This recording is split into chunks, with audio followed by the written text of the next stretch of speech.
Donc, nous avons commencé le chapitre sur la conscience et l'inconscient, où on a vu le grand 1.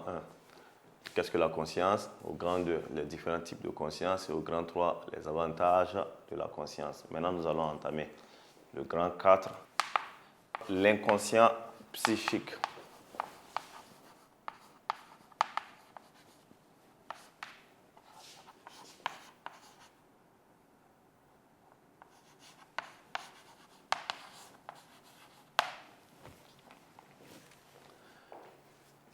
Qu'est-ce que l'inconscient, proprement dit? Comment est-ce que l'inconscient a été découvert? Dans les grandes notions de l'inconscient, on attribue sa découverte le plus souvent à Sigmund Freud, un psychiatre autrichien qui est né en 1856 et est mort en 1939. Mais en réalité, Freud n'est pas à l'origine de la découverte de l'inconscient. Bien avant Freud, des philosophes comme Leibniz s'étaient prononcés sur l'inconscient, qu'ils avaient appelé des petites perceptions qui nous échappaient. Henri Bergson avait également parlé de l'inconscient comme nos oublis, et également Friedrich Nietzsche. Mais celui qui a mis en valeur la notion de l'inconscient est Sigmund Freud. Alors, comment est-ce que tout est parti et qu'est-ce que l'inconscient? Il faut noter que dans notre cerveau, qu'on peut représenter comme suite, nous avons ce qu'on appelle la partie consciente. On appelle la conscience. Et à la base, l'homme pensait que l'être humain était généré uniquement que par la conscience.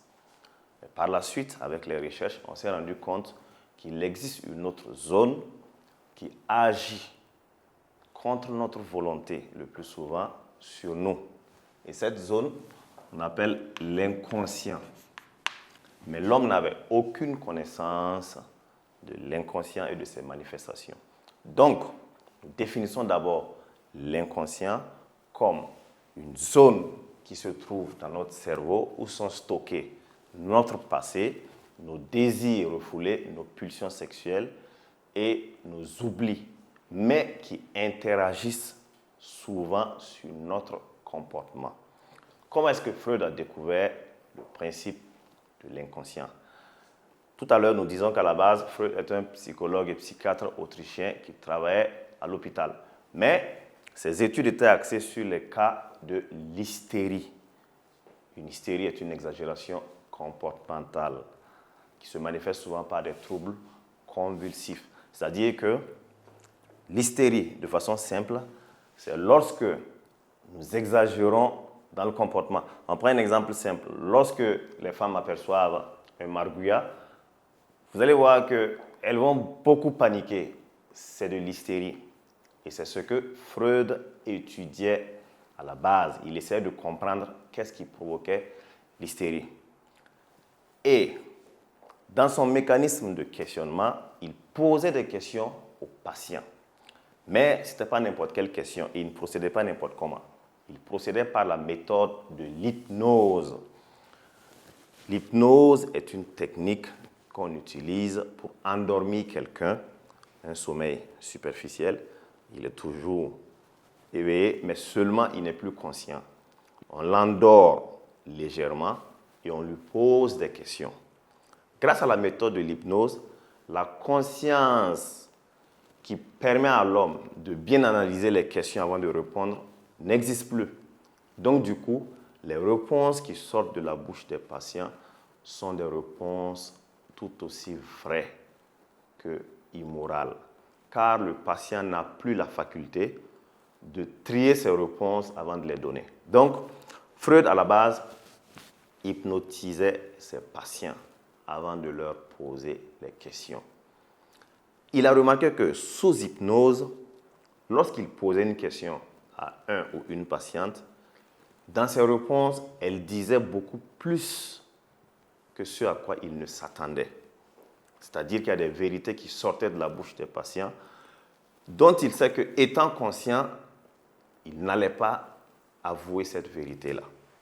Il s'est rendu compte alors que dans le cerveau humain, il y a une autre entité qui cache des informations, qui cache notre passé, qui cache nos désirs et nos pulsions sexuelles irréalisables qu'on appelle l'inconscient. Et c'est comme ça que Freud a découvert l'existence de l'inconscient.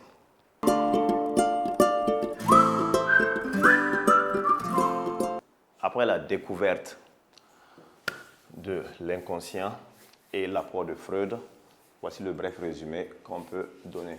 L'inconscient est considéré comme la partie du cerveau humain où sont stockés nos souvenirs, notre passé, nos désirs refoulés, nos pulsions irréalisables. Une partie qui interagit sur nos comportements quotidiens malgré la volonté de l'homme, c'est-à-dire que l'inconscient agit contre notre volonté. À la base, des philosophes tels que Leibniz, Bergson et Nietzsche s'étaient prononcés sur l'inconscient. Mais Freud est celui qui a le plus développé la notion à travers ses études psychiatriques sur les patients de l'hystérie.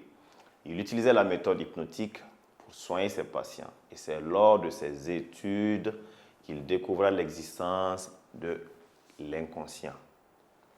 Donc, après l'origine et la définition et le freudisme sur l'inconscient, nous allons passer maintenant sur les manifestations de l'inconscient.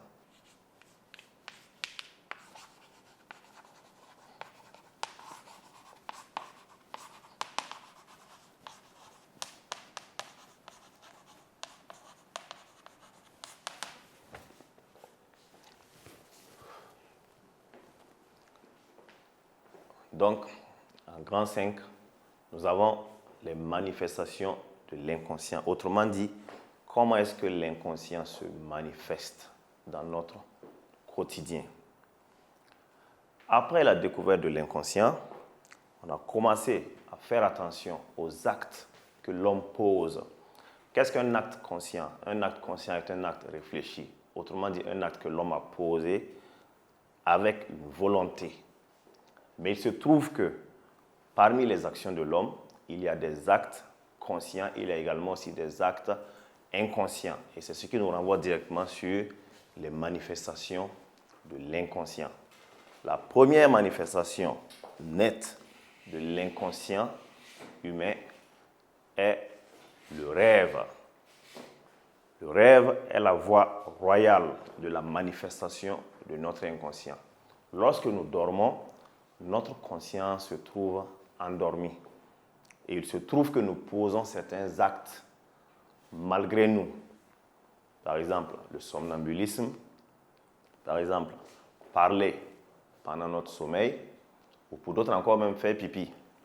Ce sont des actes inconscients. Ce sont des manifestations de notre inconscient. Nous avons aussi les actes manqués. Nous avons aussi les phobies, c'est-à-dire une peur exagérée liée à un fait qui s'est passé il y a très longtemps et que nous avons ça dans notre inconscient. Nous avons aussi l'antipathie, la sympathie, la fausse audition, entre autres qui constituent les différentes manifestations du phénomène de l'inconscient. Mais le plus important et le plus fréquent que nous observons chez l'homme quotidiennement, c'est l'oubli. L'oubli est une incapacité pour l'homme de ramener le passé dans le présent. L'oubli est une manifestation incontournable de notre inconscient. Lorsque nous oublions, l'information oubliée se trouve toujours dans notre cerveau, mais ne se trouve pas dans la partie consciente. Puisque quelque temps après, nous pouvons nous rappeler de ce dont on avait oublié. Donc, c'est-à-dire que pendant qu'on l'avait oublié, l'information se trouvait dans notre inconscient. Donc, l'oubli, les rêves, les actes manqués, les phobies, l'antipathie, la sympathie sont des manifestations de notre inconscient.